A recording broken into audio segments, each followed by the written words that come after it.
السلام علیکم پیارے دوستوں اور بچوں، آج میں آپ کے لیے جو کہانی لائی ہوں اس کا نام ہے علی بابا اور 40 چور۔ ایک زمانے کا ذکر ہے کہ علی بابا نام کا ایک لکڑہارا ہوا کرتا تھا۔ وہ اپنی بیوی کے ساتھ غریبی کی زندگی گزار رہا تھا۔ علی بابا اپنے گدھے کو لے کر جنگل میں لکڑیاں کاٹنے جایا کرتا تھا اور انہی لکڑیوں کو بیچ کر گھر چلاتا تھا۔ ایک دن وہ لکڑیاں کاٹنے جنگل گیا۔ اسے ایک آواز سنائی دی، بہت سارے گھوڑوں کی، اور اسے گھبراہٹ ہونے لگی۔ شاید یہ چور ہیں، میں چھپ جاتا ہوں، علی بابا نے کہا۔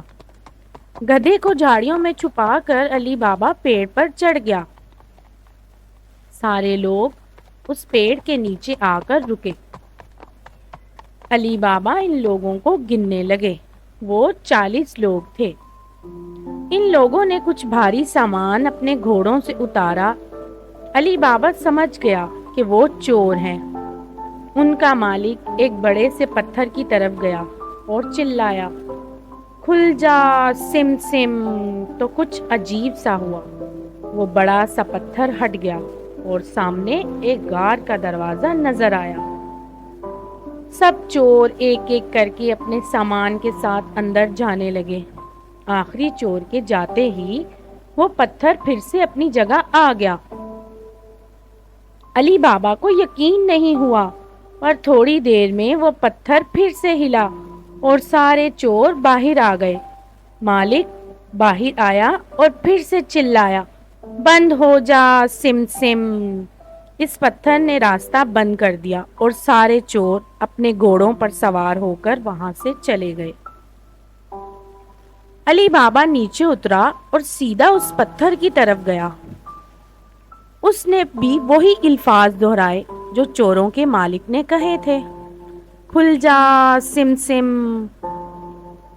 وہ پتھر گڑگڑاہٹ کی آواز کے ساتھ پھر سے ہٹا۔ علی بابا اندر گیا۔ اندر جو تھا وہ دیکھ کر وہ بہت حیران ہو گیا۔ سونے کے سکے، ہیرے اور خزانے اتنے بکھرے ہوئے تھے۔ اس نے بہت سوچا اور 3 بوریوں میں بہت سا خزانہ بھرا اور وہاں سے چلا گیا۔ باہر اس نے پھر سے وہی الفاظ بولے جو مالک نے بولے تھے، بند ہو جا سم سم۔ اس نے سارا سامان اپنے گدھے پر رکھا اور گھر چلا گیا۔ گھر پہنچ کر اس نے اپنی بیوی کو وہ سامان دکھایا۔ اسے سمجھ نہیں آ رہی تھی کہ علی بابا یہ سب کہاں سے لایا ہے۔ علی بابا نے اسے ساری کہانی سنائی۔ وہ سن کر بہت خوش ہوئی اور سارا سامان نکالنے لگی اور بولی، چلو گنتے ہیں، ہمارے پاس کتنے سکے ہیں۔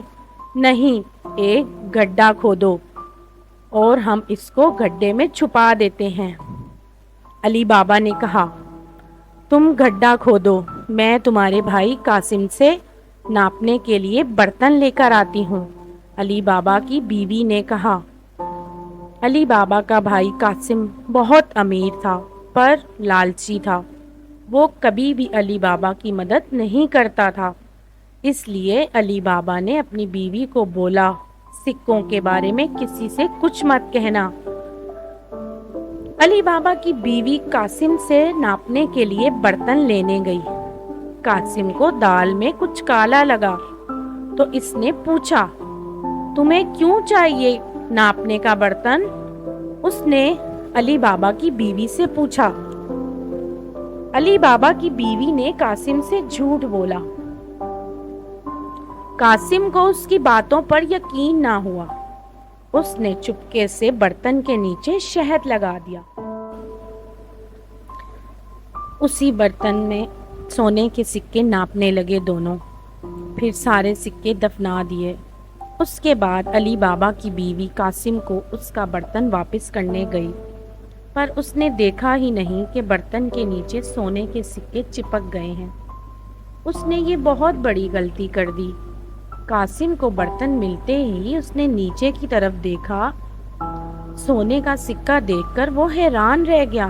کہاں سے ملا ہوگا علی بابا کو وہ سونا؟ قاسم کی نیند اڑ گئی۔ صبح ہوتے ہی وہ علی بابا کے گھر گیا اور اسے برتن کے نیچے لگا ہوا سونے کا سکہ دکھایا۔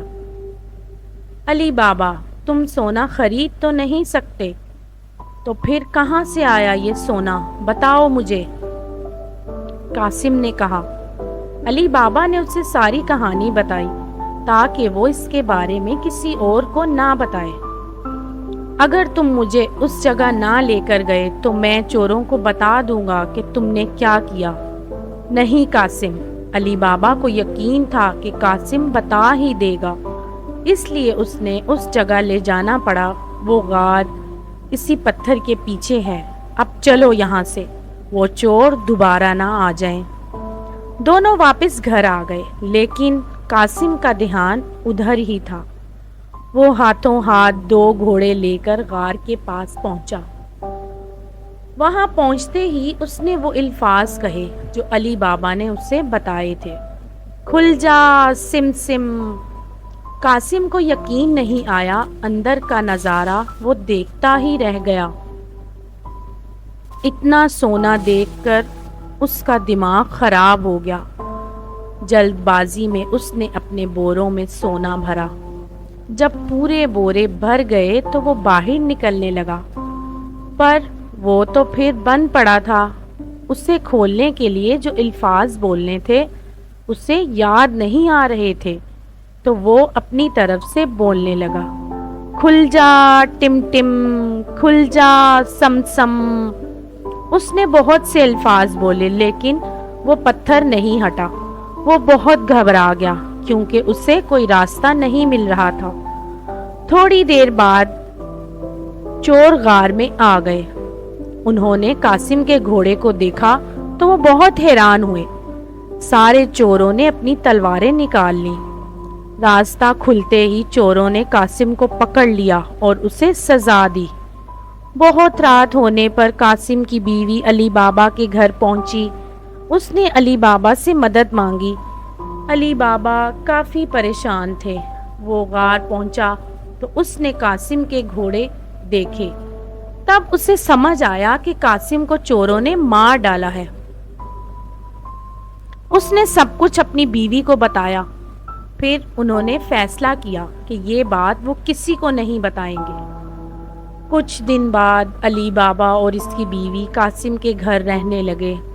انہوں نے اس کا کام کاج سنبھالا اور ترقی کی۔ وہ دن بدن امیر ہوتے گئے۔ اسی وقت چوروں کے مالک کو سمجھ آیا کہ دن بدن سونا کم ہوتا جا رہا ہے، تو اس نے ایک چور کو نظر رکھنے کے لیے کہا، شہر جاؤ اور دیکھو کہ کیا کوئی نیا امیر ہوا ہے اور بہت خرچہ کرنے لگا ہے۔ چوروں کی نظر پڑی علی بابا پر جو سونے کے سکے لے کر بازار میں گھوم رہا تھا۔ اس نے اس کا پیچھا کیا۔ علی بابا کے گھر جاتے ہی اس نے دروازے پر ایک نشان بنا دیا۔ شام کو قاسم کی بیوی گھوڑوں کو پانی دینے گئی تو اس نے وہ نشان دیکھا تو وہ سمجھ گئی کہ کوئی مصیبت آنے والی ہے۔ اس نے سب دروازوں پر ایسا ہی نشان بنا دیا۔ صبح ہوتے ہی 40 چور علی بابا کا گھر ڈھونڈنے کے لیے آئے۔ تب انہیں سارے دروازوں پر ایک ہی نشان دکھائی دیا۔ وہ ہار کر واپس چلے گئے، پر ان کا مالک ضدی تھا۔ اس نے حلیہ بدل کر اسے ڈھونڈنا شروع کر دیا اور چپ چاپ علی بابا کے گھر پہنچا۔ دروازہ کھٹکھٹایا تو علی بابا باہر آیا۔ میں بہت دور سے آیا ہوں، تیل بیچنے نکلا تھا۔ میں نے سنا ہے کہ آپ یہاں کے بہت امیر انسان ہیں، کیا آپ خریدیں گے؟ علی بابا نے چور کے مالک کو تیل والا سمجھ کر رات کے کھانے پر بلایا۔ تیل کی 40 بوتلیں لے کر وہ علی بابا کے گھر پہنچا۔